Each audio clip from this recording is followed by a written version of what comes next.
Welcome to a very special episode of Retro Spectrum. This week is our season 1 Wheel of Death episode. Featuring the artist 3LW. Way less deathy than I expected, quite frankly. It was about the level of death that I expected. Music-wise, that's true. I was surprised by the amount of interesting storytelling and career arc stuff that we were able to find. I was shockingly surprised and impressed by the Christmas album. Yeah. So for this one, we did their 3 albums that are available on streaming, one of which is a Christmas album.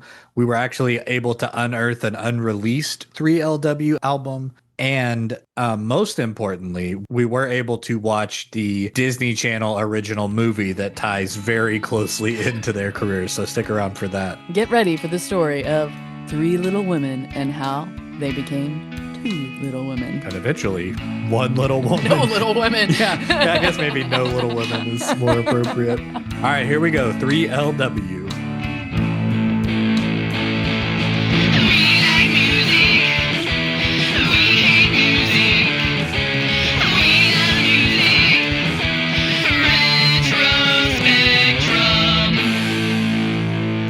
I think we will see a fully formed Destiny's Child reunion before we see a 3LW new album or new track. You're talking with all 5? Or them having a conversation with each other at all.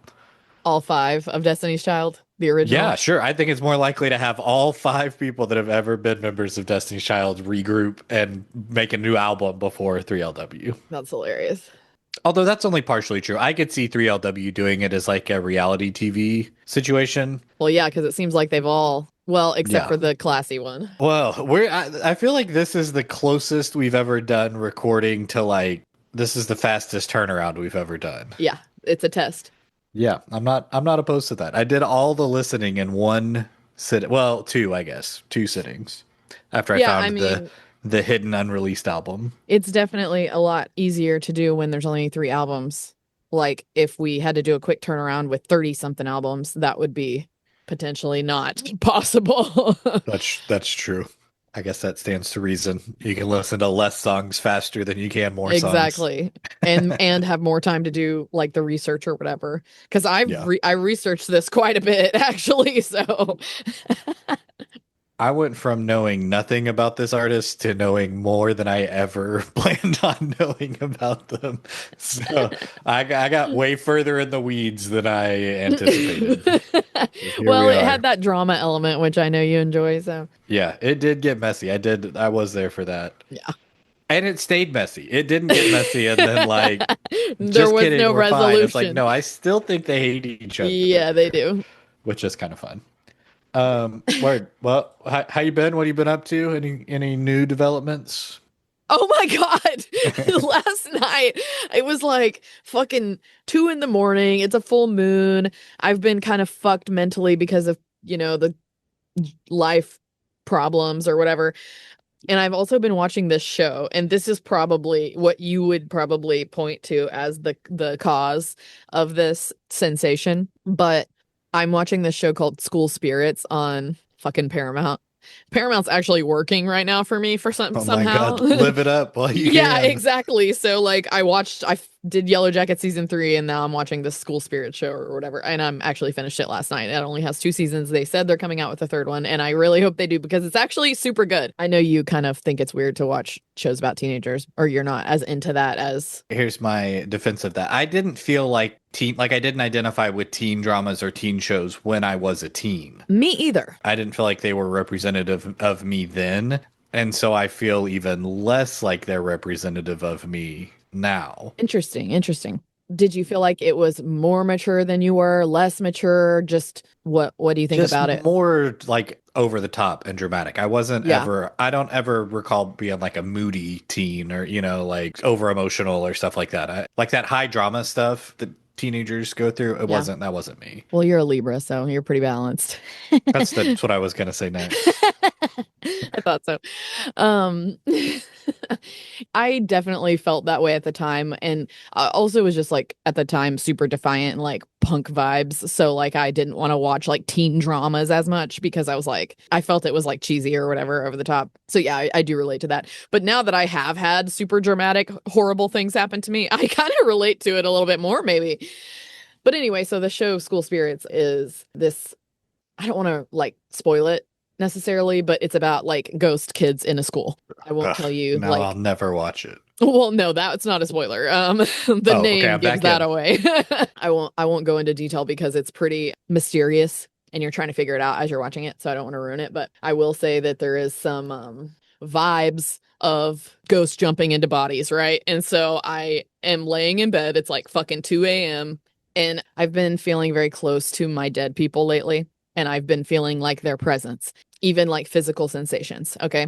And it's not like to the point where it's undeniable. Like I could say, this is all in my head. You know what I mean? Yeah. Still. But this thing that happened last night, it again could have been all in my head because you know that feeling, it was kind of similar to that feeling when you're about to fall asleep and you feel like you fall and you suddenly are like, does that ever happen to you? Yeah. So last night I'm laying in bed and it was a similar sensation to that. But the first thing that happened, and this feels undeniable to me. So behind my head is a wall. I felt a whoosh go from where no whooshing could possibly come from. And it felt like it came from outside of the bus. It felt like it came through the wall, whooshed me because I heard a sound outside, like sort of a click. Then I felt the whoosh like across me. And then it felt like that sort of feeling of like something jolting your body, like the feeling of falling or whatever that I was describing, kind of similar to that. So yeah, that happened at like 2 a.m. And then I started being like, did something just get inside me? I felt like a weird presence that was like not what I had been feeling lately of my presences. You know what I mean?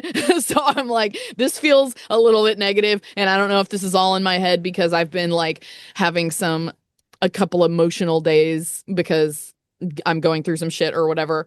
So like I don't know if it's all in my head because of that and like I kind of went a little bit negative. You know what I mean? Are you with me?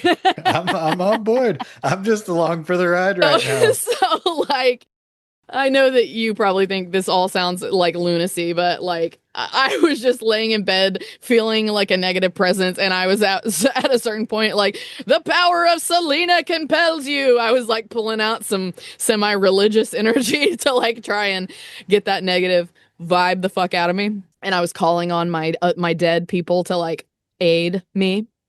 A lot of sensations were happening to me last night as I was trying to go to sleep. And so I texted you just in case. And let me tell you what, it was hard for me to move. Like I had to really, really think and try really hard for me to be able to reach for my phone to be able to text you.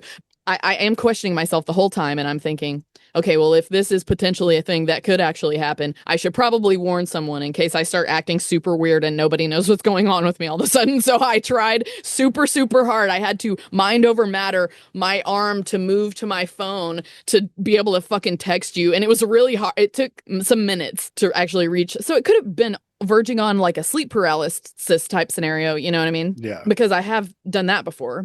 So there was a lot of factors happening all at once, and I was trying to logically analyze it also while being heavily dosed, and it's like fucking 2 a.m. or whatever. And Yeah. so I finally got my phone in my hand and was able to text you. And I picked you because I know your phone's on Do Not Disturb, and because I knew we were going to speak today, so you'd be able to tell if I was like acting weird or whatever. So I was like, just so you know, I might have been possessed by a demon if I start acting weird or whatever I said. So that's what happened to Yeah, me. so I woke up to that text at like 6:30 or whatever and read it and was like, huh, that's weird. And went back to sleep and I woke back up and like that had been in my head, but whatever. It was early in the morning and nothing anybody could do about anything. And then I was gonna text you about stuff about the podcast and I was like, oh wait, I should probably address the fact that you think you've been possessed by a demon before I start texting you random stuff about like scheduling or recording or whatever. So it was like, bro, are you okay?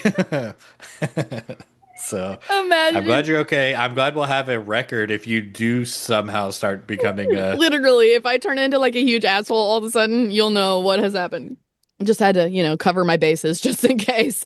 I'm logical, but I'm also like open. Yeah, it's good to have a heads up at least so I know what's on the I table. thought so. If your head spins around 360 degrees, be like, okay, that's just the Exactly. we'll get the exorcism in place Yeah, I literally was the power of Selena compels you. of all people. She's just what came to mind. So it's interesting you bring up the young adult TV show stuff, like Sabrina and all that. There's been the resurgence of all those young adult TV show vibes, like Wednesday and Sabrina, I kind of think of Yeah. in that They're vein. they're way more deep and mature these days though. That the way that I feel about those is really similar to how I feel about listening to 3LW. Like it's almost the exact same vibe to me, where it's just like I see where this is in it, like in context of popular culture. It is just not something for me You can't relate to it at all, like at at all. all. Yeah. No, it is not something I'm interested in And or honestly, I wasn't doing too much relating to it either. But what I can do is kind of turn off that relating to it thing and like just listen to it. And some of the sure. songs were catchy. As far as like the sound of it is, it was totally fine to have on. There was a point where I was listening to it and then I was just doing something, like to the point where I forgot I was listening to it. Same. You know, like it had just been on and it was like, oh yeah, I'm like supposed to Yeah, be paying attention to exactly. I did that as this well. music or whatever, and kind of had to stop and reset myself. Same. So I don't know. I think that's like big picture kind of how I feel about it. Is like it's fine. It's fine that people are into it. It's fine that people, like it. I'm not trying to be a hater. It just isn't my cup of tea. Right. It's funny that we're both constantly not trying to be haters, but then we have a wheel of death. Like, This wasn't as torturous as I know some other stuff would have been. I oh, think for because there were sure. only 4 albums and they're all pretty breezy to listen to. There are only 10 or 12 songs on each one. I'm So, extremely grateful for this wheel of death for the gods yeah. giving us this because it was way easier than a lot of them would have been. It could have been much much worse. So we did 3LW, which I didn't even like. This is how little I knew about them. I didn't know that it stood for Three Little Women. See, I did know that. I didn't know. I don't think I knew any of their songs. Maybe Playas Gonna Play. That's funny because that was supposedly the lesser popular of their two hits. But it's also like once you hear that song once, you already know the whole thing. So it may have just been where like it feels familiar just because it's designed to feel familiar. I could have hypothetically played it for you in the past as a joke or something, you know what I mean? Yeah, but it wasn't like I don't necessarily remember them being on TRL or because this would have been pretty much their operational years were like prime high school time where I was watching TRL right after school and like because I remember all the big artists from that time and stuff that happened with them. Not that I was even fans of them, but they were just everywhere. MTV was super saturated with like NSYNC and Backstreet Boys and Britney Spears and stuff like that. And I remember all that stuff, but I do not. 3LW did not make an impression on me. Really? So, yeah, in my mind, they were way more of a Disney Channel band. I feel like I remember seeing their music videos on the Disney Channel, but I could be remembering that totally wrong because they did the TRL tour or whatever. And Yeah. apparently they were on TRL. Like I saw some videos of them on TRL. So we had like all the music channels at this point. So like we didn't frequent TRL necessarily after school. Like that was not the go-to because again, like you said, we were not into that kind of music. Like me and my sibling, like we would usually go to like Much Music if that was still a thing at this time. I don't recall, but it could have been changed over to MMUSA or Fuse or whatever by now. But we watched a lot of those like other music channels that had a little bit more like rock and stuff. Mhm. We definitely like popped into TRL every now and then, obviously, but I don't recall the like TRL drama, and I did not recall them being like on TRL around the same time as Destiny's Child. Like that's not in my memory at all. Like in my mind, it was Destiny's Child was way first, and then 3LW came after. But it's from my research, it seems like they were doing the sort of beginnings of their getting big at the same time. I think a big separation was Destiny Child was just a little bit older than Yeah. 3LW. 3LW was actual children. Yes. And so I think they played more to a kid market, even though they were on TRL and stuff. I think they skewed even younger than Destiny's Child did. I think because I think they were like a year or two older. That's how I always viewed them when I was a youth. When I was a kid, I saw them as kids, and they are literally our age. Yeah. And it's fucking crazy because they were like 15 or whatever, 13, I think, when they first started, Hmm. which, Destiny's Child obviously started with Girls' Time, even younger. But it's like, I find that really strange because I feel like even though they were kind of geared a little bit more towards kids, they were also doing like some pretty sexy shit. Yeah, I think there's a demarcation, and we can get into that when like with their two albums or whatever. But I think there was definitely a conscious shift into that territory. Yeah, I think so too. So, well, do you want to kind of run through like their beginning and the audition and that stuff? I think that they have a pretty linear story. Yeah, I think so too. Like I think they have a And good it was pretty arc. brief. So they started they're one of these groups that was started with like auditions. They held auditions for it's a management team that wanted to start a girl group. And so they held auditions for these, and I'm sure they were looking for like the teen girl market because they landed in such similar age ranges. But I think they had a conscious focus on girls of color, like they wanted to have a diverse girl group. And so that they held all these auditions, and it turns out that in the auditions, that's where they found these three girls. Well, that's where they found two of the girls because Well, one yeah, of the yeah, girls it was her fucking older sister who had custody of her, so she calls her her mom. yeah. Her mom and her aunt or something are the like two managers. And it's funny because her name is Michelle Williams, and I was like, Yes. "What?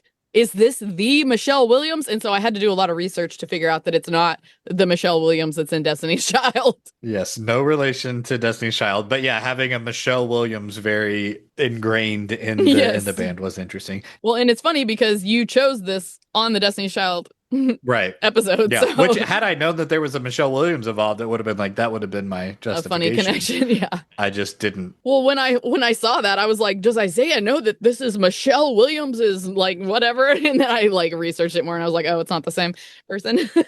Yeah, so they held auditions, and then like magically their daughter got chosen to be in the group. And then they found the other two, Naturi and Adrian, who I guess were like, I read that Adrian was discovered by Ricky Martin. Like she was singing with her church choir, and Ricky Martin, I don't know, was at their performance or something, and then it ended up inviting her to be a backup singer on one of his, I don't know if it was a full tour or just a show or something like that. So she had already had a little bit of live performance experience, but this was in 99, and so they ranged from like 13 to 16 years old. Like they were still really young when the group formed.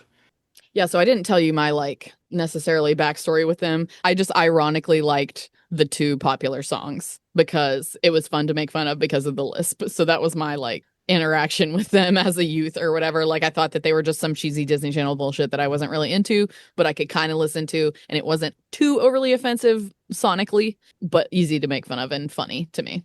But I didn't like hate it. And I thought they were all cute.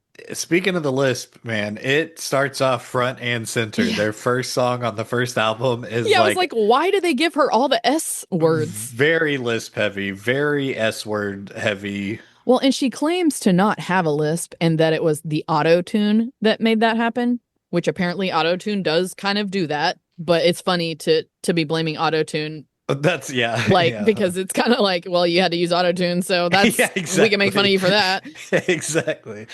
I think she claims a lot of things that may or may not be true. I agree.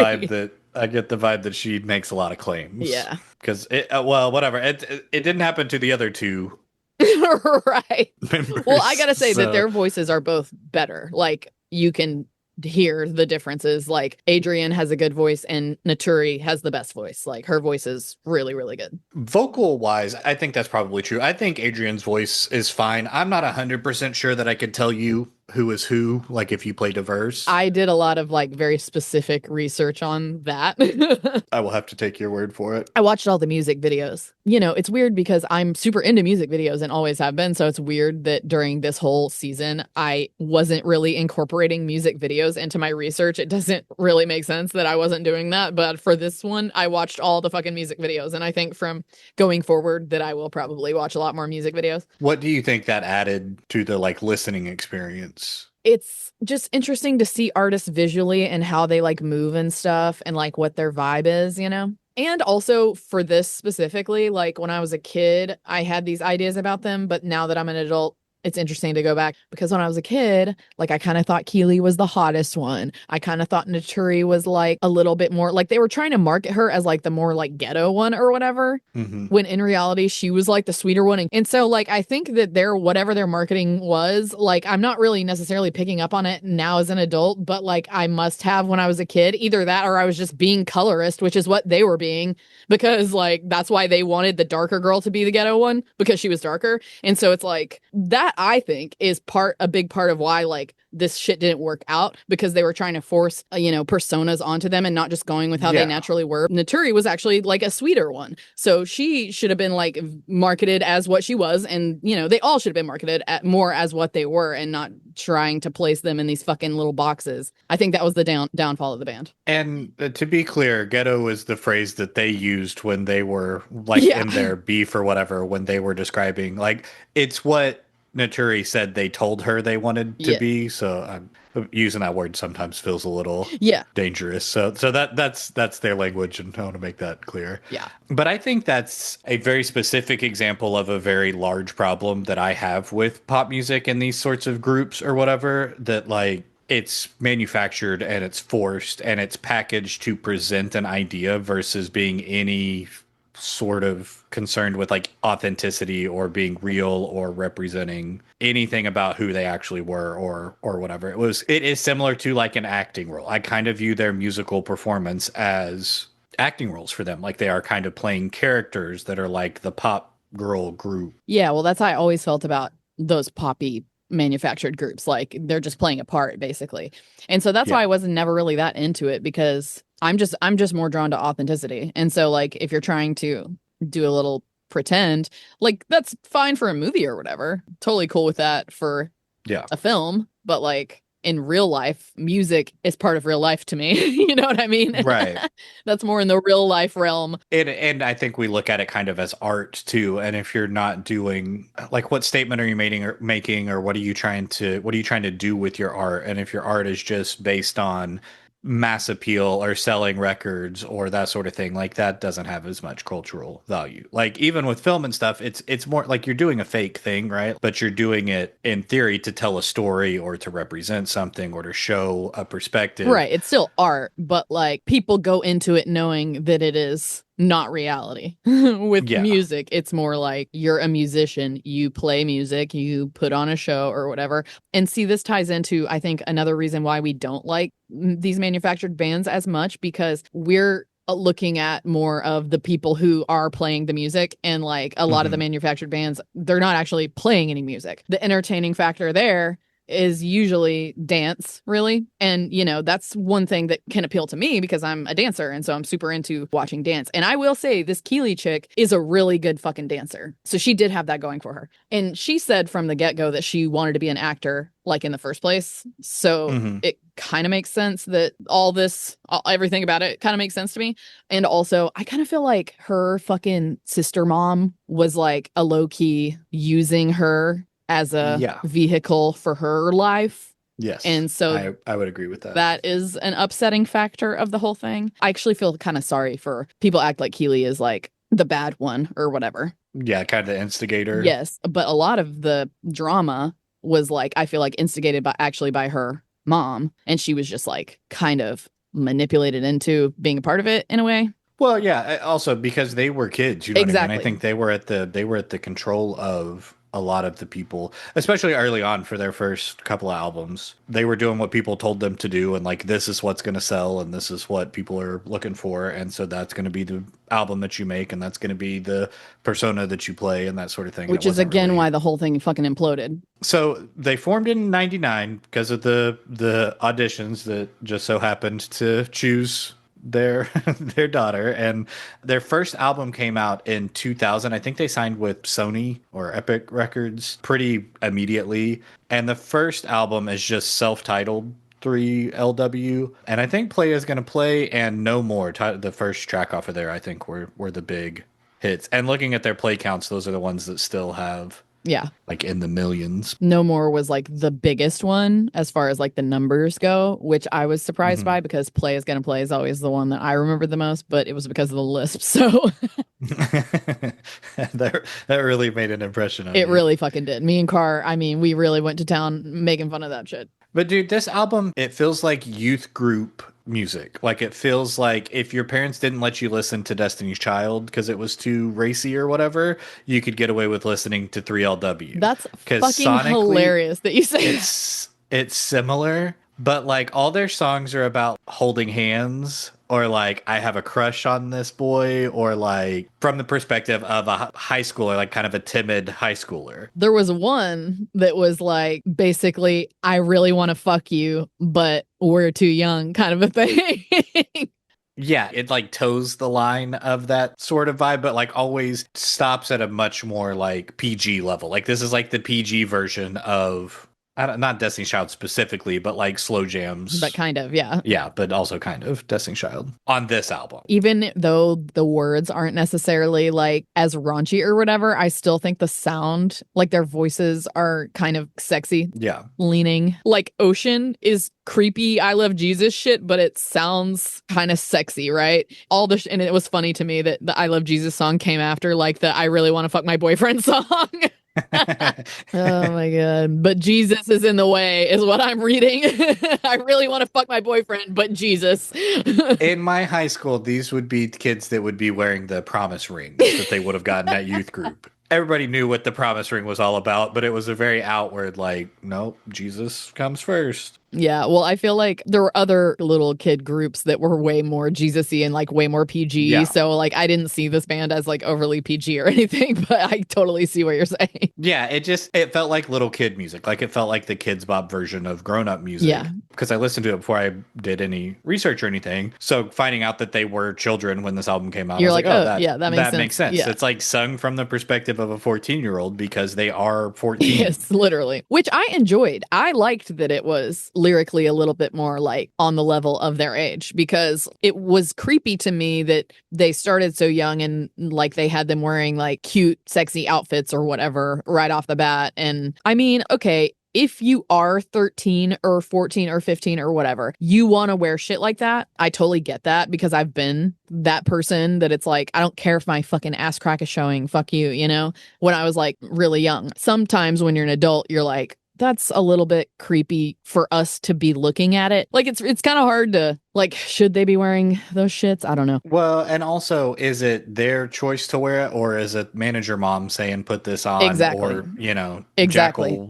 Jackal Jones That's exactly what I'm getting at. making them wear? So I will say I did dig the I dug the rap part on Till I Say So, and I liked the message that the message was like, you're not gonna touch me until I say so, like consent. Yeah. I liked Yes. There were shades of like girl power, Mhm. like empowerment stuff in this, and I think both their first two albums, but I thought in this one especially it was pretty focused on like that girl power pop Friends feminism and stuff. yeah. That, But it yeah, was like yeah. way more vague, I'll say. Well, everything they wrote was vague. Yes. There's not a ton of lyrical content.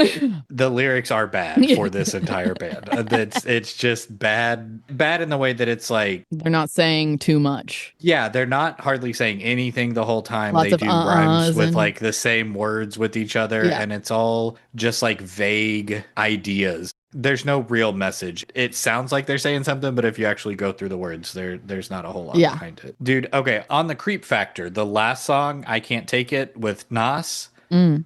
I was like, oh, dude, Nas is on here. Like, he's a rapper that I've listened to. Like, I was kind of interested to see how his vibe would fit with this music or whatever. Do you recall the lyrics to that song at all? No, but I feel like it was probably him being sexual towards them is my assumption. The first verse, man, there's so much creepy stuff in here, but it says, but shorty jailbait might get me 5 to life. Ah! Singing to 13-year-olds. I'm out. Maybe in time you can be Nas's wife. And then he talks about like them going to school and he could babysit them. And then he says, when you're older, I'ma bless you with a child. Yeah. That's not on my. Like, so that whole verse, I was like, this Is that is on what I listen to?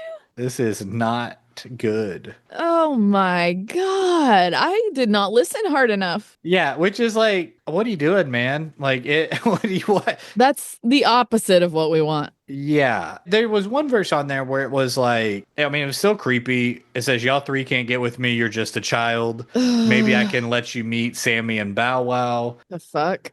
Pimp you out to some. Those were well-known kid Sure. rappers at the time. So it's like that tracks, that makes sense. And he says like, do your thing, but if they get disrespectful, call me on your cell phone. You know, like there was a verse in there that was like kind of protective-y, you know, which is like if that's where we had left it, that's fine. But man, that first verse was Creepy as fuck. very creepy, very cringy, very uncomfortable to Yikes. listen Well, I to. couldn't help but notice all their collabs with men. The men are like in their 30s and the girls are literally Yeah. underage Yes. girls, Yeah, this teenagers. album especially, they all were. So that was a weird one to end that because the whole rest of the album is that kind of like sweet, we're going steady, we're holding hands sort of Yeah, vibe. like a few songs before the song's called Crush on You. Yeah, exactly. And so to end with that one was like Yikes. big yikes, capital yikes. I had to skip More Than Friends. I got to like the middle of it because there was a high pitched, in the early 2000s in rap, there was a lot of this like high pitched bell sound. Hmm. Ding, ding, ding, ding, ding in the background. And that just hurts. It physically fucking hurts my ears. So I was like, and can't do this anymore. They definitely used that ting sound in quite a few songs, but it was just real aggressive on that one. Their production's very indicative of the sound of 2000s. Yeah. And honestly, the production is kind of lacking on most of it for me. Yeah. I don't know who did the things. I don't even know what the things are that the people do, but I will say that Destiny's Child sounds way more produced than this for sure. But this album like did really well. It sold really well. I think it had them kind of primed to be maybe not the next big thing, but like a big thing. Yeah, totally. And they were big in their own, way or whatever. Because like they did the TRL tour with Destiny's Child and Dream and like Do you remember Nelly, I think, was Dream? on that. No, Because they I would have been. almost brought up Dream earlier. Well, they were kind of when I was looking through the Wheel of Death option, it was kind of this or Dream, and I think maybe 3LW had less albums. I Or... had the hots for a couple of the Dream Girls as well. But again, I thought the music was like cheesy and stupid, But I definitely would watch the music videos because they were hot girls to me as a youth, because I was that age too at the time, to clarify. So they did their big tour. 3LW did the TRL tour following the self-titled thing, and like it seemed like they were doing popularity wise really well. But I do think that the interpersonal drama kind of had already become too much to, and also I think getting that much fame that young and starting a group like that with auditions where maybe people want to do their own solo careers and you don't really know how the personalities are going to mesh. Even when they were all together with all three of them in interviews and stuff, they're like, yeah, we fight all the time. And like, like teenagers do or whatever. But it's like, Not all it teenagers do already that. felt like, yeah, it already felt like they didn't really like each other and didn't really get along. And then I think also toured a whole bunch and were kind of like overexposed and not ready for that. I know exactly the interview you're talking about, and the like reporters like putting the mic back and forth Yes, because they're like well, grabbing two of them it. are on this side of the Yeah. reporter, and one is on the other side, and it's like they're beefing during an interview. Literally. And I thought, in that specific interview, I was like, Naturi is being aggressive also. Yeah. But the more I hear about it, the more I'm actually on her side. So Well, and it felt like Adrian was honestly out of all of it the most like, she just wanted to do the thing. yes, like can we not just perform and be in a group? Because their second album didn't come out until 2002, so it was 2 years later. There are a bunch of different artists on this one. The first three tracks all feature Hard hitters. like Lil Wayne and Lil Kim. I was very shocked by this because I totally underestimated this band. Like when I knew them from the past, I just saw them as Disney Channel fluff bullshit, little kid shit. I mean, the whole experience of listening to this, I got way more out of it than I expected. Like they were way more than what I thought they were. Yeah, they did make a legitimate, like this feels like a more It's more mature. adult. Yeah. Yeah, like a more mature crack at pop stardom. A lot of this album was produced with Puff Daddy or using Bad Boy Records artists Yeesh. like Loon. Yeah. Was Loon signed was to like Puff in his Daddy's. 30s when he did this shit with them. Yeah, exactly. Yeah. And so this was really one where it's like you can tell that they really cranked up the like sexualization of not just their look, but the lyrics of the songs and stuff too. It went from, hand holding to a little more. It never got like super explicit, I wouldn't say. I still think it was kind of Relatively mild. was pretty vague and mild. Like it was about like going home after going to the club or whatever, which is ironic because none of them were old enough to get into the club to take somebody home from the club. But if you're a Disney Channel kid and you're semi-famous, have money, you are doing Well, yeah, some yeah, yeah. debaucherous shit at an earlier age. Yeah. But it just felt like, I don't know. Again, all their music feels like trying to write a song for an idea. Like, we need a song about taking somebody home from the club. Here's one of that. We need a song about breaking up with somebody. Here's one for that. It felt crafted or tailored. Dear Diary, that specific song really was terrible. Lyrically, it was just so What album is that on? embarrassing that I'm pretty sure it was on that album. Oh, it was a single. So I listened to all the singles on Spotify as well. I listened to everything 3LW that I could find because there's a vault of like unreleased shit, right? So I don't know what album that was supposed to be on. It was in 2000. It was a single in 2001. So it was a single before this album came out. It's also on Never Let 'Em Go. That's on Spotify as well. Yeah. Okay. Yeah. I did not listen to that one. Well, I listen to all this shit. So I listen to a lot. I don't go through the singles usually. I usually just do albums and EPs and yeah, so I don't usually go through the singles either unless I'm thinking that there's something that I'm missing. And there was so little like content on this one that I just did all of it to make sure that I heard everything I could hear. But it's just her talking to her diary. Dear diary, long time no see. It's been a while since you heard from me. From me, you'll always be a friend to me. Dear diary, the lyrics are very embarrassing. And it's also giving like Jesus energy. Like it's almost like she's talking to God or whatever.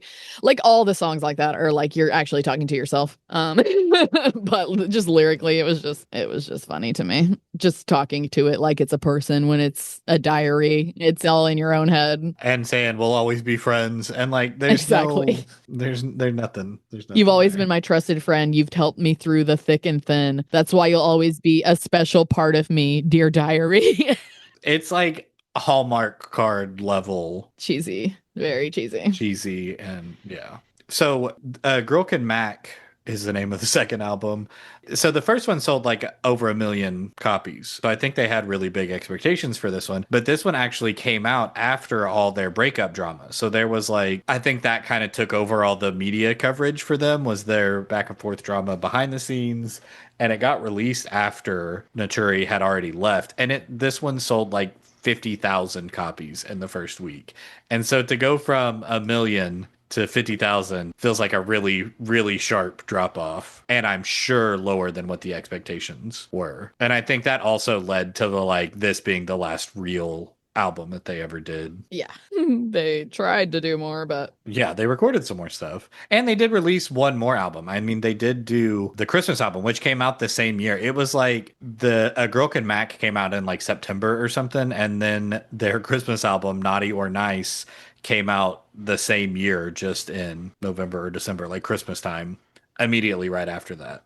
It does seem like they were trying to capitalize on their popularity. It just seemed like by the time they got these two albums released, it was too fucking late. it was too late. They Yeah. really missed the boat. Did you see why there was such a space between the two? I think it was just touring, and I think they took a little bit of like a hiatus. I wonder what the hiatus was for. I think to get away from each other. You think? Yeah, that was my read. I was just shocked by the hard hitters, the first three. And honestly, there were a few bangers on this one. Like I was actually surprised by the quality of this album. The music was a lot better on the second one. Yes. Like It was more sounded, produced for sure. Yeah. And especially having Lil Wayne and Lil Kim at that time in 2002, like that's what I mean. I think that's the level that everybody thought they were going to be at. It didn't stay there. I thought the rap part on the first album on Crush on You was kind of Nicki Lil Kim adjacent vibe wise. So I was like, I thought it was cool that they actually had Lil Kim on the next album. I was like, oh, damn. Well, because, on that Lil Kim song, I was listening to it and I was like, oh, this sounds like this is pretty good. Then it's like, oh, wait, this is Lil Kim. Exactly. Not Although I will say, Keely is actually pretty good at rapping. She should have stuck to that because, she doesn't have the strongest singing voice, but dancing and rapping, that could have been her thing, and they should have geared her towards that, and that been like her vibe or whatever. But instead they wanted her to be like the quirky dressed one, which I don't even know how that's a fucking personality trait. Like, I don't know, that just there wasn't anything else behind that. Like, it just seemed weird, their persona for her.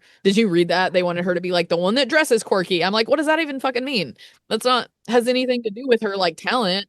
I don't think they had a clear vision. I think they were trying to do like so many different things of like, this is what people want. This is what's popular. We're going to do this. Anything We're going that to will follow get this us trend. money. Yeah. Yeah, it really was. It just felt like trend following to a point that made them not have a personality as Yes, much. You know, yes, yes. they were a reflection versus, Yes, because by this point in the second album, Naturi's going, I'll do whatever you want me to be. Just tell me what it is.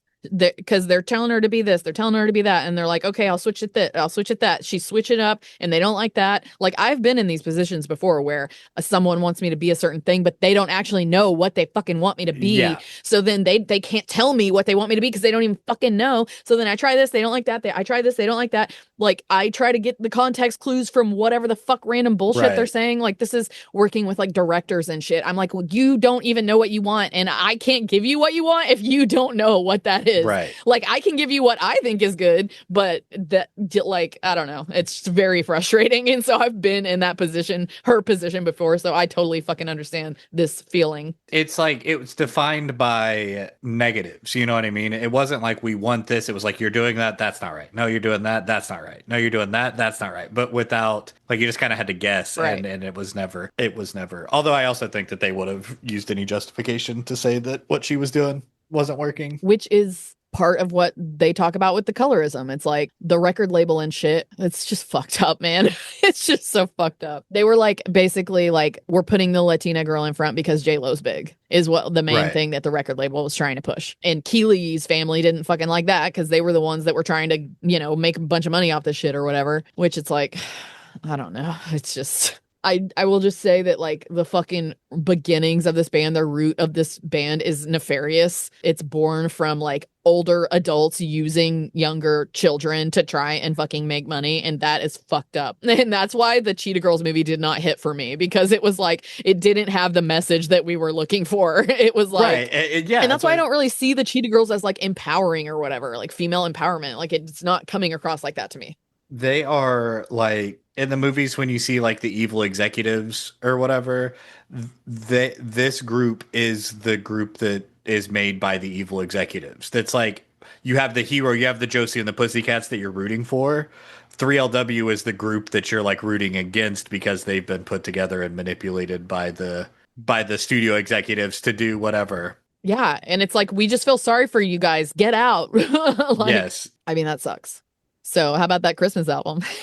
Dude, okay. The best Christmas album we've done for the podcast. I am shocked. I'm shocked by how good it was. I'm shocked that you said that, because I thought I was going to be the one that's like, okay, this is a controversial opinion, but I thought this was way better than the Destiny's Child Christmas album. You want to know a controversial? Well, okay, that's probably more controversial actually. To say that anything they did was better than anything Destiny's Child The did. Destiny's Child Christmas album was so underwhelming to me. They did not jazz it up as I had wished. It was way too traditional for me. So And this was slut-tastic. here's my hot take. This is my favorite album of theirs. Out of these three, I'm not kidding. I think this is the best one because this at least leaned into the like, this is funny. Like Yes! I can listen to this and kind of like crack up. I'm not gonna lie. I put multiple songs from it on my like Christmas time playlist or whatever. It is terrible and absurd, but it is terrible and absurd in a way that is like More deliberate. yeah, maybe. I don't think they never showed a level of self-awareness to me that says that they were in on the joke, but this just like I it's guess I'm just bad. hoping that they are. It's bad and it is funny. Both of those things. But the music is actually like decent and it's not overly like they did make it in their style, like it sounds like their songs. They're just singing It's about not like traditional Christmas at all. And that's why I liked it. the one track that really sold me on it was Ah Hell Nah. I got notes on that as well. Where she's the whole thing is just like It's how hilarious. terrible her Christmas present that she got is, and like all this dumb stuff that she got and how she's gonna take it back, and it's like not the thing she wanted, and Yeah. it's so good for like in a Christmas movie if you have the terrible child that is like spoiled and Which is kind of giving Disney unhappy with Channel, quite everything. frankly. That's this song is the perfect soundtrack for that. Yeah, no, I wrote, "Oh hell no, it's hilarious. Honestly, this album is a low-key delight." That was my note on that one. Yeah, it kind of has a formula. It's like party, sexy is sort of like the formula on this album, song-wise. Yeah. Naughty on Xmas was very graphic. I'll slide down your chimney. It was about like fucking in front of the fire or something, and it was like super specific. And I was just like, holy fucking shit. How old were they on this album? Do you know? Because the 2000, album cover even is super fucking hilarious. 2002, so 18, 19. Oh man. And this is after Notori's departure. So Yeah, like that's why there's only two of them on the cover, right. which for a band called Three Little Women is also pretty Yeah, the press had a hilarious. heyday with that, calling them Yeah, 2LW. And I actually do remember that. I remember probably making 2LW jokes as well. So, I think that's a hilarious burn yeah, for it is. them. It's great because it's not even really that much of a burn. It's just true.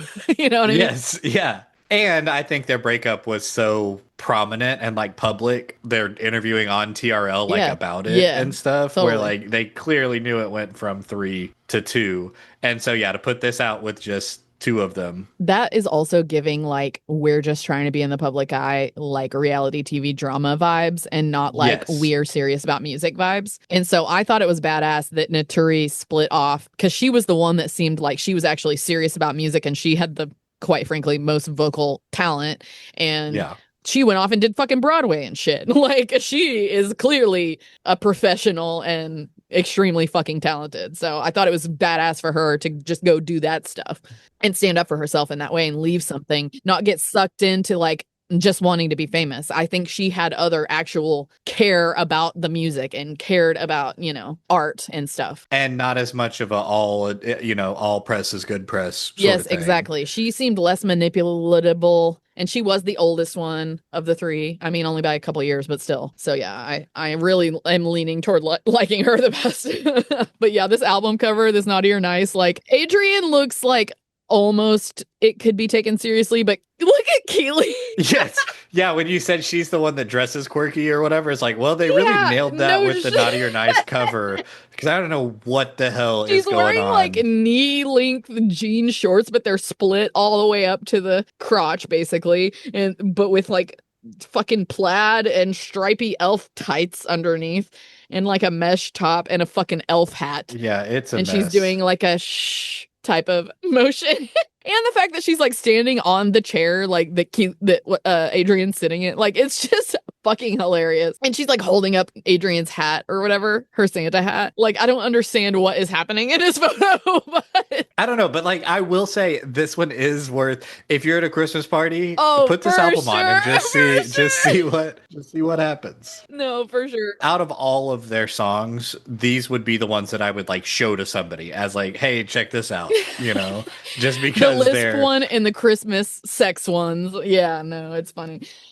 Towards the end though, it started getting really bad. Like when the jingle bells came in and like some more of that high pitched dinging sound, I was like, this is getting really bad. Like it got weird. It got fucking weird and weirdly sexy at the end. There was a weirdly sexy Jesus-y ballad giving Drop Dead Gorgeous, you know, the scene where she's like, "You're just too good oh to be the true." Have Yourself a Merry Little Christmas. That's the one traditional song, and it's sung in the style of Marilyn Monroe singing Happy Birthday. Exactly. Well, so the weird, sexy Jesus ballad happens, and then Have Yourself a Merry Christmas is also weird, sexy baby voice vibes. And I'm just like, what is happening? Yeah, it's So creepy. But the first half, at least, was very entertaining of that album. the idea of making a Christmas album traditional makes sense because honestly, that's what people want to hear when you're hearing Christmas music. If these songs pop up in a Christmas music playlist, everybody's going to be like, what is this? Like these will get skipped in a Christmas music if that's what you have a mix on or But for people something. who hate Christmas like me, these went straight on my Christmas playlist because I don't like Christmas. So like if I'm ever gonna play anything Christmassy, it's gonna be some goofy ass shit like this, you know?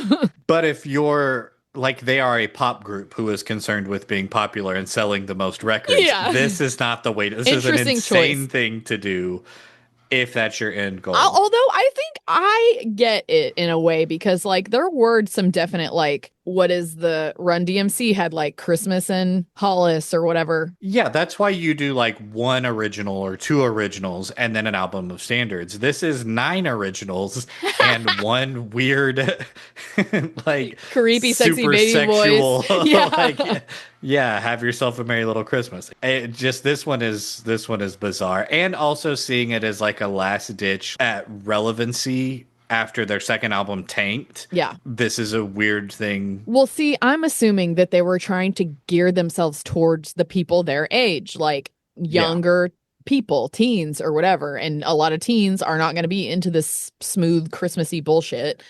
And so teens would be more likely to be into this goofy ass shit, I think. So it makes sense to me, like what they were going for. Yeah, maybe. Because their audience was never the people who would listen to normal ass Christmas music. To me, it makes sense to me. And in this era, I don't remember what year this one was.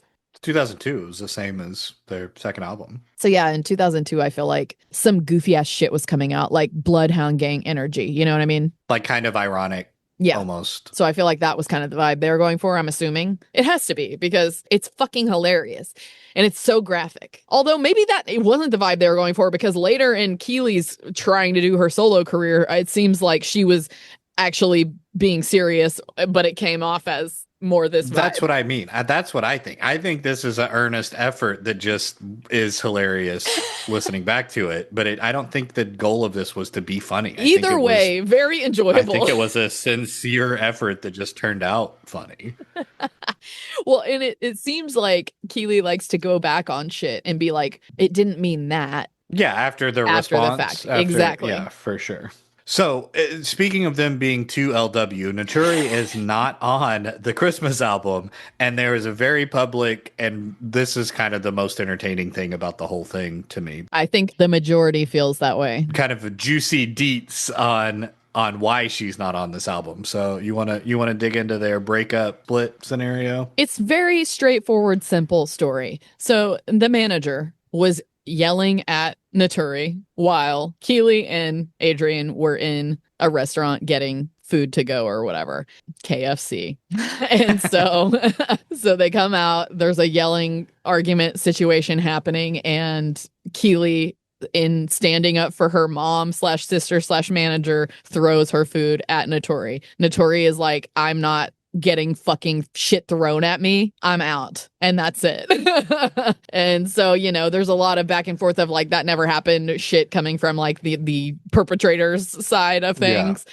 But like, I'm pretty sure it fucking happened. It really feels like that's what really happened. Even when they deny it in a TRL interview, they're not even specific. They like kind of change the subject. Well, they say that it's like a 3-year-old knocked a plate over on her or something. And then she said it was them throwing food. All the other versions of the story, I've never heard anything about any child being present other than the children that are 3LW. So all this came out on the initial fight was about the rumors that Naturi was leaving the band, which started because they started trying to push her into those roles that she wasn't comfortable with. But they also hired understudies for the group, which I thought is like, replacements. If the girls age out or they want to do like solo careers or whatever, you'll have somebody who knows all the parts and you can rotate them in, which is like pretty smart for the concept of a manufactured band. Yeah, of a girl group. You kind of have a backup ready to go. So they were going to hire understudies, except they only hired one understudy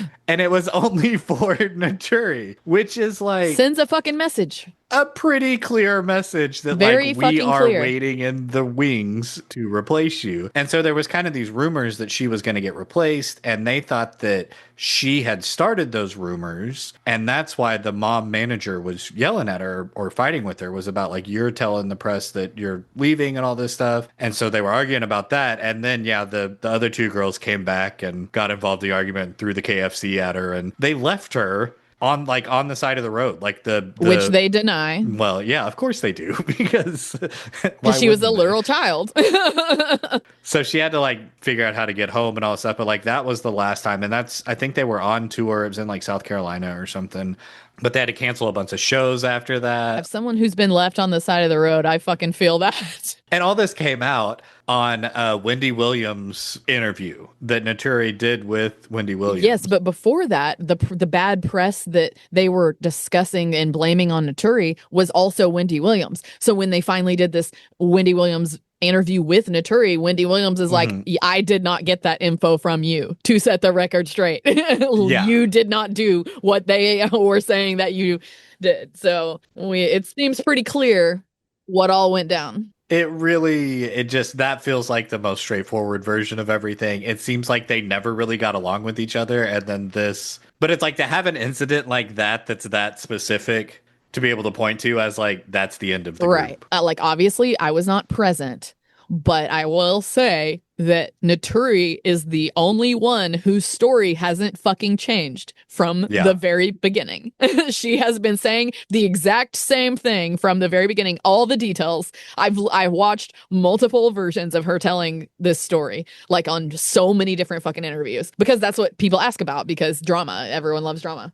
But Keely and even Adrian's stories have fluctuated, and Keely's have fluctuated a fucking lot. So Yeah. And okay, so like they all are adults now, you know what I mean? They're in their 40s and have kind of moved on. There has been a little bit of reconciliation. Like Adrian and Naturi had a big public apology thing where Adrian apologized to Naturi and was like, "Hey, we were kids, we screwed that up, we mistreated you, all that stuff." And like it was actually kind of a nice little moment between them. There has not been that with Keely and the other two.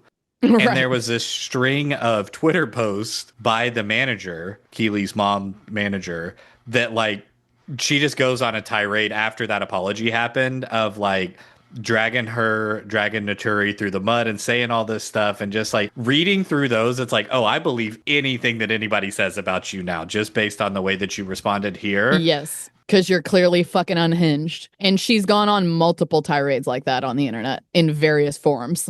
And so I don't know. Everything that I saw was like, yeah, I 100% buy that story that there was some. I mean, I don't think it was just that one incident. I think it was a body of work or whatever. And really, the hiring one understudy, that's the end of the group with Right. the three. You know, where it's like, imagine if you go to work and there's just like another guy watching you do your job and he's the only one doing that. You know, it's like, yeah, you know that you're not long for Yeah, no shit. that position. So they did go on as a two piece. They did Naughty or Nice as a two piece. They did a lot of press as a two As piece, 2LW. as 2LW. Yeah.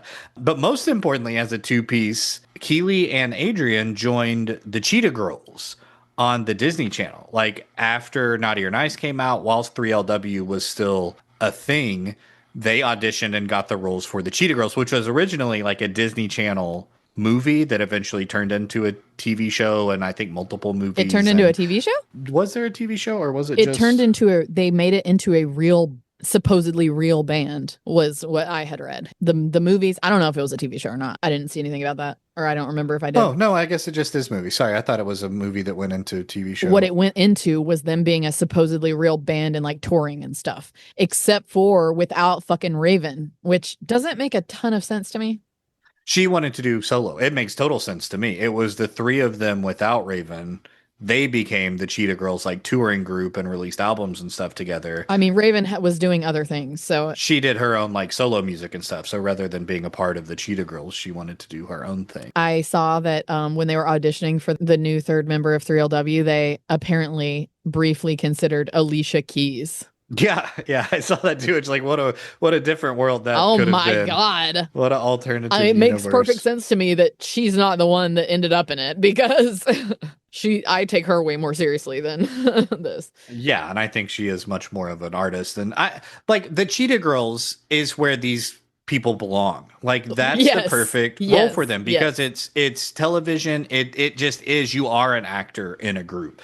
And that's kind of what 3LW felt like the whole time. Your demographic is very clear. You're very clearly shooting for the like tween Disney Channel girl audience. And like they slot into that perfectly. I think they were super successful in it. I think the Cheetah Girls sold way more albums than 3LW did, like more consistently than Interesting. 3LW ever did. I think the movies were relatively successful too. I mean, they're Disney Channel movies, but that used to be like a that used to mean something.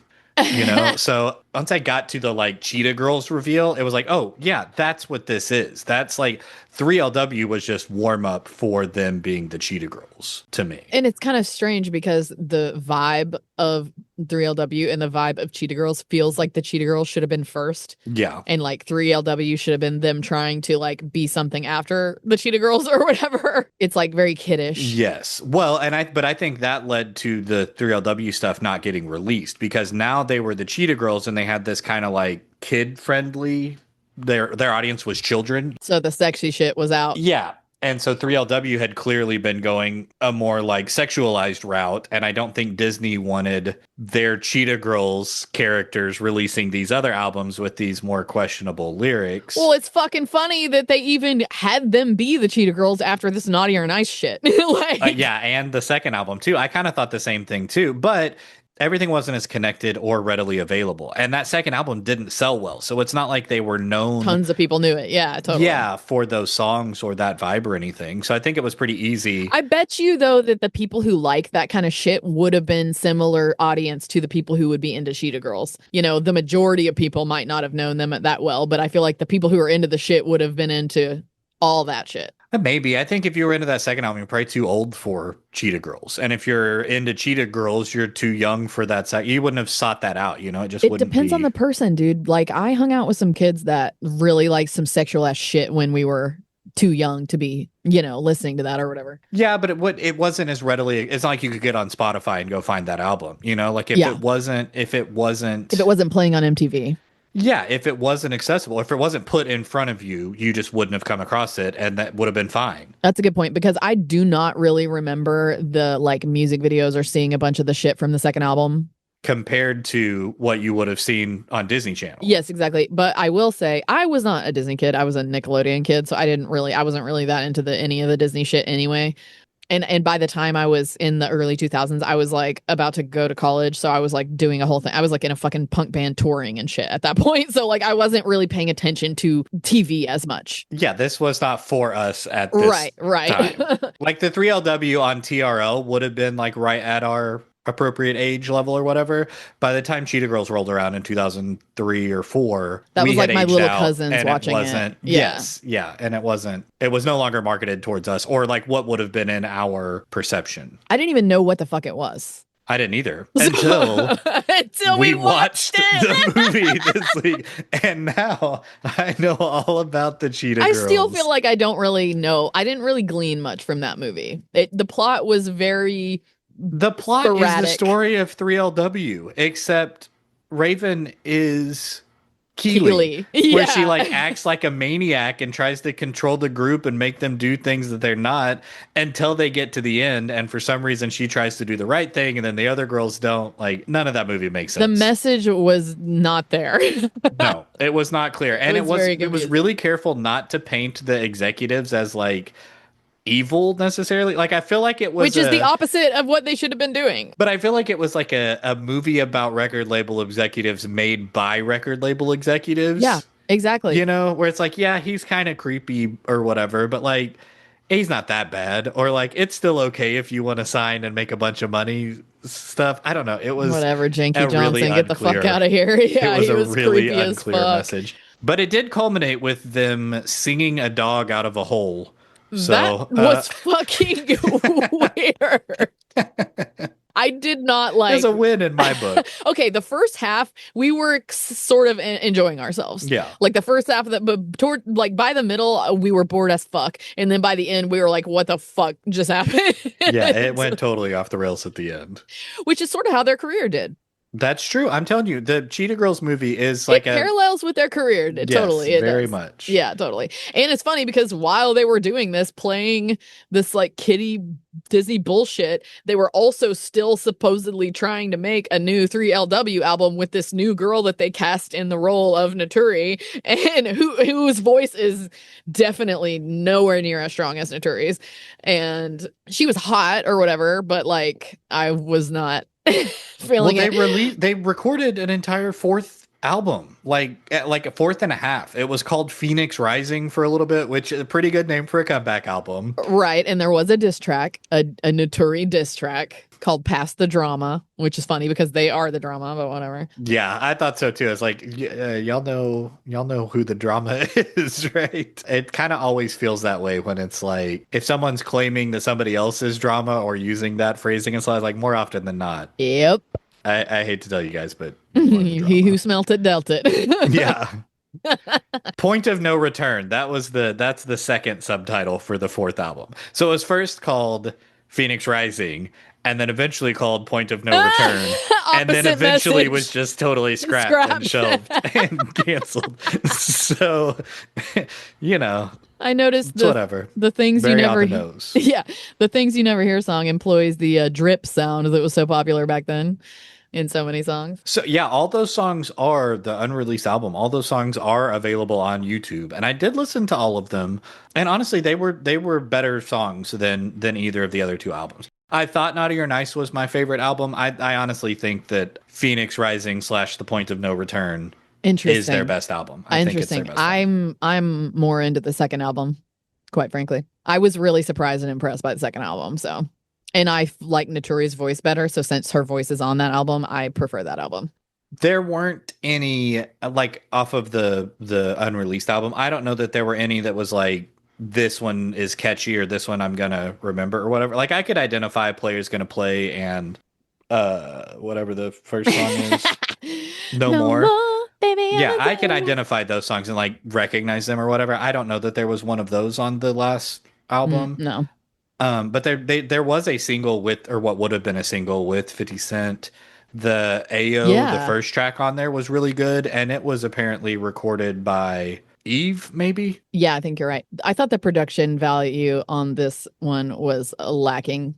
It was less than the second album to me. But I'm not gonna lie, the diss track, the Past the Drama, that was a pretty fucking catchy one. And I felt bad because that was like pretty much the most catchy one, I thought. But I feel bad because it's about our girl Naturi. Yeah, well, when you're actually singing about something real, you can put some in it a little bit. There was a lot of random shit that happened after Phoenix Rising. So like obviously Naturi went on to have like a career in Broadway and film and did a bunch of shit. Dude, she played Lil Kim in the Yes. Notorious B.I.G. movie, Yes. which is I thought was funny. That was really cool. But Lil Kim also said she hated that movie and wouldn't have really? chosen Keely and thought it was a terrible performance. It wasn't Keely, it was Naturi. Or Notori. Really? She thought it was Yeah. bad? Oh no, that's Yeah. horrible. That is so sad to hear. Damn, I didn't read that. That's terrible. I was gonna suggest we do a live watch, but I mean, I'd still be down. me too. It's fun to see that in ouch, harsh. context. Yeah. But she did some things, you know, and then Adrienne did some other things as well. She did a ton of stuff. Honestly, I feel like she had the most, if you're just looking at like as a public person, I think she did the most and had the most success. She was on Kardashians. She's won 3 Emmys for her talk show gig, The Real. She's won 3 Emmys on that. She was on Masked Singer, which that's the perfect level of someone to be on Masked Singer. It's like, I guess I'd know who that is maybe. But I think that she's remained consistent in the public eye. Not on a superstar level, but at least is present. I feel like Naturi definitely did some other, like a few shows and stuff too. She did The Client List and some other things. Something on ABC, like within the last couple of years. Queens, I think it was called. Yeah. And then she was in Power and Queens. Oh, a BET film, some Jesus-y stuff. Yeah, but then it's funny because on your On the Word doc, you put Keely, none, or I whatever. went back and revised. She was on some reality show where they were Yes. like trying to do a girl group thing or Yes. whatever, but it feels like garbage television of the lowest quality. Yes. But it also makes perfect sense that her personality type would be on that. And I did watch some of that just to be well rounded about this whole thing. And it's funny because I feel like she's at this point in her life. I feel sorry for her, first of all, because I feel like she was manipulated by her guardians Yeah. and like used by her guardians and the record producers and shit. And so I feel bad for her because I feel like she was just like being an immature little kid basically and kind of got a reputation for that, and now I feel like she's trying to like backtrack on that and try to like reframe her whole personality basically. Yeah. And I think she's like way more all the shit that tried to watch a bunch of interviews of her like about random ass stuff, whatever it was, and not just the drama. You know, I tried to watch interviews about her like talking about stuff she's doing, and I feel like she's really good at spinning shit at this point, which I found very interesting. She seems like she's way better now at putting out a persona of looking more put together and more like calm and stuff. And maybe that points to some legitimate actual personal growth, or maybe it's just a really good spin, a really good actor situation or media happening. Training. That's what I'm saying. Yeah, that. So yeah, I'm not sure which is which. I'm kind of leaning towards the media training, quite frankly, because of what she comes from. But which, you know, is better, I guess. I don't know. It's hard to say. I kind of sometimes would rather people just be who they are so I know who they are. You know what I mean? Yeah. Even if you're bad. But also I don't want like bad stuff being pushed out. So it's a delicate thing there. But she did try to do like a solo career with music and had two really funny music videos, two really interesting songs. Super low budget, super last ditch effort energy of like her managers or whatever family trying to keep that happening, and it just wasn't gonna fucking happen. And it seems like her and her relatives still claim to be like managers of artists and like finding talent and making talent happen, but I don't see any evidence of that. I don't know who they're repping that's anything. Did you find anyone that No, but that's how that reality show felt. It was like Keely and these other two random people, part of this group you've never heard of, trying to record a record or something like that. Like well, it just yes, felt like it was a bunch of like girls from basically like failed girl groups is what the like premise was.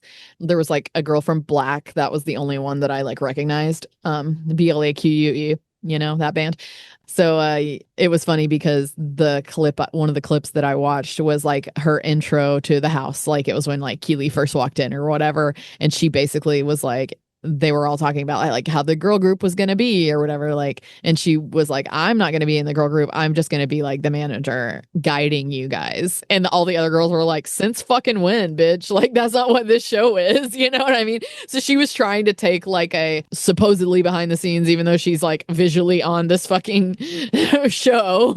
she's the Raven in the Cheetah Girls. I'm telling you. She was trying to like control it, basically put herself in like a managerial position without being actually in that position. And the other girls were not fucking having it. And it was pretty dramatic what I watched. And yeah, just like trash TV, although it was relatively entertaining. I laughed pretty hard. But I think that's more of a sign of the like, again, all publicity is good publicity sort of thing of like just being in front of the camera is a win. Well, and it's funny because she these days claims like everything I was watching, it's her claiming that she doesn't want to be in the public eye anymore. But it's like, then why do you keep doing all these fucking talk shows and shit? Like, yes, why do you saying keep posting that on a talk show? Yeah, Doesn't like hold you're the same literally weight. posting videos of yourself that you made, like on your fucking website. So if you just want to be a wife and a mom, maybe stop posting videos of yourself talking shit. Like something that I found out was 3LW. This is crazy, some crazy off the rails shit. Okay. I mean, that's pretty much like the whole story for all of them. But there's a few things that I thought was funny. First of all, 3LW was apparently featured in a 2001 game, NBA Street. Yeah. They were also on an episode of all that. They also supposedly were featured on a fucking the last thing Michael Jackson ever made. They were supposedly on it. And like the Wikipedia article everywhere on the internet claims that they were on it, but I do not hear their voices at any point in the song, and they're not in the music video. And there's so many artists in the music video, and I could not find a single appearance with them singing in it, or, you know, like I found zero fucking evidence of them actually being on this song, except for the fact that the internet words claim that they are on this song. So that's a track called What More Can I Give, which was billed as the sequel to We Are the World. Yes. From Michael Jackson. And I think it was in response to 9/11. Yes. And yeah, it has like Reba McEntire is on it, has Celine Dion, has Beyonce. It's the most random fucking collection of artists, dude. It was a lot of artists. The music video, they're even fucking clocked Hanson in there. Like the music video was like just random clips of them all in the studio or whatever. And it was like really a lot of those parts of the video were like really fast clips. So it's like I literally watched this shit in slow mo so I could try and see if I could find fucking 3LW in this music video. And they are not in the music video anywhere. Well, and everybody gets like a quarter of a line to sing. Yeah. It wasn't a verse by verse thing. It's still only like a 4-minute song with like 35 people in it. I will say that Celine was heavily featured, specifically Mariah in the music video. She must have been doing her diva shit on that music video, like production, because out of all the people in the music video, it's all just like shitty B-roll studio footage, but hers is like the lighting's perfect. The microphone's a different style. It's like, it looks like an actual produced music video, but only her like cameo. I even watched a behind the scenes where he introduces it at the, I don't know, like VMAs or something, and Beyonce's there, and Michael Jackson introduces it, and then it plays the video, and then there's like 10 minutes of behind the scenes footage where they're talking about recording it. No 3LW in there anywhere, not a shot of them. So I don't know what they did on that song, but I didn't know that was his last recorded track. That's wild. That's wild that they're... Like, I think this band is a blip on the career of most of them. Like, I think Cheetah Girls is the thing that they're actually was, like, most prominent for two of them. Which is funny because I didn't even, like, know what that fucking was. Right, but I think if you're looking at, like, how many eyes were on them at various points in their career, for Keely especially, I think Cheetah Girls. And for Adrian, she had a lot of success and a lot of different other things.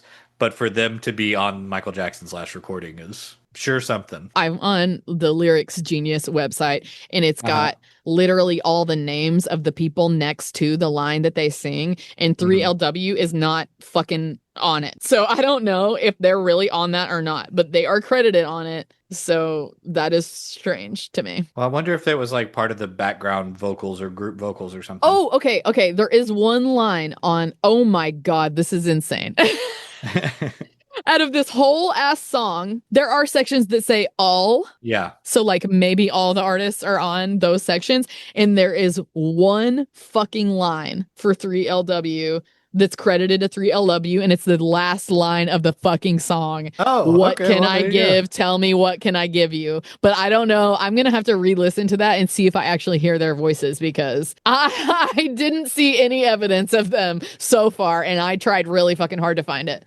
Well, but that's the chorus. I mean, again, and I think there's probably a bunch of people singing on that line. Yes, exactly. So they were like completely drowned out. What I was thinking is they probably got fucking Keely in the studio and realized she can't sing. And so they were like, just shit. had to bury her yeah, under. Exactly. Well, definitely not on the caliber of all these other artists. Well, yeah, that was a weird choice for them to even put. We've got Gloria Stefan, like we've got fucking like Mariah Carey. She got some dog whistle notes in there. We got fucking Boys to Men up in there. We got fucking Celine, I think, had the most featured role. Yeah, I think so. From what I could tell vocally and in the video, which she's probably the most vocally. Other than Michael Jackson. Yeah. I'm pretty sure fucking like Santana was playing the guitar. I thought Santana, but he's not on the list of artists, so I didn't know. No, I'm pretty fucking sure I saw him on the... I thought the same thing, but I didn't see him in the list. Oh, and there was a Spanish version that had some additional artists as well. Some additional Spanish artists. Was 3LW on that one? Because Adrian is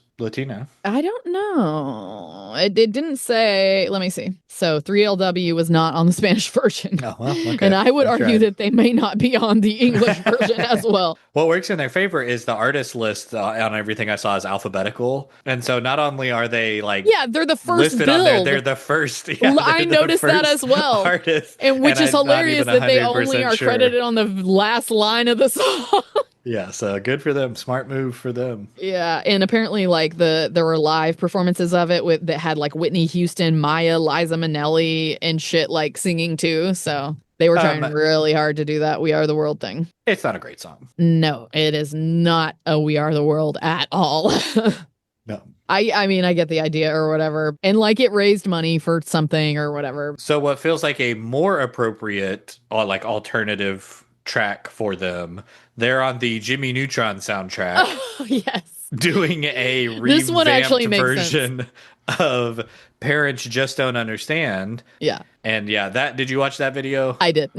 It's got like clips of Jimmy Neutron and his little crew dancing around. Yeah, it had a couple of famous moms. And then 3LW, they do most of the work on the chorus, which like it was goofy, but again, that's the vibe of this band. Like Yes, that's that what makes the checks most out. sense for them. It's Yes. like they're on Nickelodeon, they're on the Jimmy Neutron soundtrack, they turned into the Cheetah Girls. The other stuff, the more mature stuff for them, that to me was kind of the outlier, which is weird because there's more of that content, but it makes less sense to me. And I think that was the better content.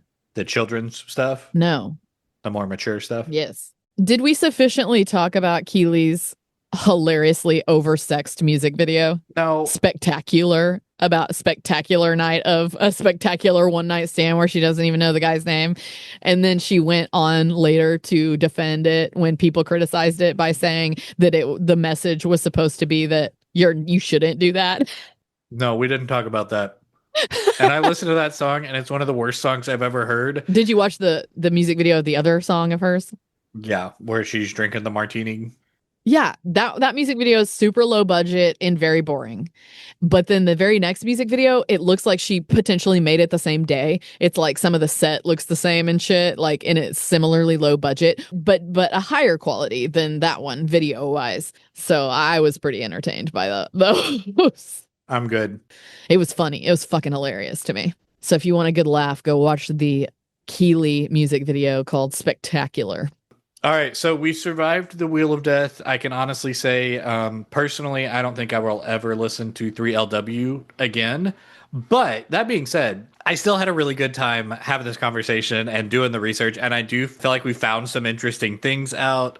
I know a lot more about stuff that I never would have known about. So it's like, I'm not glad that I listened to the music. Like I didn't get a whole lot out of that, but like it still was an exercise in like learning something new and having fun conversations. So it wasn't the worst experience. I mean, that's of the my whole life. point of this. So Yeah. it worked out. Yeah. I personally got to say that I am insanely relieved that it landed on this because, first of all, they don't have that many albums. Second of all, it was easy to listen to. Like, it wasn't super offensive to my ears. So, like, I'm very grateful that our first Wheel of Death just happened to gift me this because it could have been so much fucking worse. I could have been listening to Kenny G all week or Jack Johnson. And I for what a sure missed opportunity. I'm honestly a little disagree. bummed. I'm very pleased. We came out of this almost too sane. Yeah, I'm happy about it though because I liked this band quite frankly more than some of the bands we did in the normal episodes this season. So We survived, so that's all. That's literally, I think, everything I know about 3LW. and that was 3LW. Surprisingly super fun episode. Yeah, man, we did it. We survived. That's our end of bands for season 1. 13 episodes, 13 different bands where we listened to a lot of different albums. We need to compile a bunch of stats of how many albums and songs and minutes and stuff we did over the course of this season. How much of our lives we wasted speaking into the void. Well, that would be 100% of our existence since we've been able to speak, I would argue. Oh man, so sad. Sadly accurate. Playa, please. Hey, play is gonna play.